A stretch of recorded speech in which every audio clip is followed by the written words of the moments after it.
أعوذ بالله من الشيطان الرجيم. بسم الله الرحمن الرحيم. ويسألونك عن ذي القرنين قل سأتلو عليكم منه ذكرا. إنا مكنا له في الأرض وآتيناه من كل شيء سببا فأتبع سببا حتى إذا بلغ مغرب الشمس وجدها تغرب في عين حمئة ووجد عندها قوما قلنا يا ذا القرنين إما أن تعذب وإما أن تتخذ فيهم حسنا. قال أما من ظلم فسوف نعذبه ثم يرد إلى ربه فيعذبه عذابا نكرا. وأما من آمن وعمل صالحا فله جزاء الحسنى وسنقول له من أمرنا يسرا. ثم أتبع سببا حتى إذا بلغ مطلع الشمس وجدها تطلع على قوم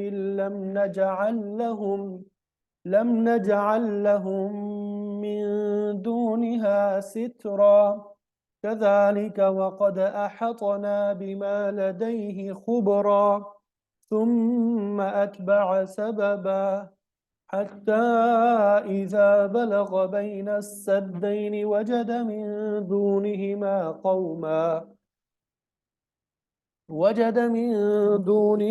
قوما لا يكادون يفقهون قولا. قالوا يا ذا القرنين إن يأجوج ومأجوج مفسدون في الأرض فهل نجعل لك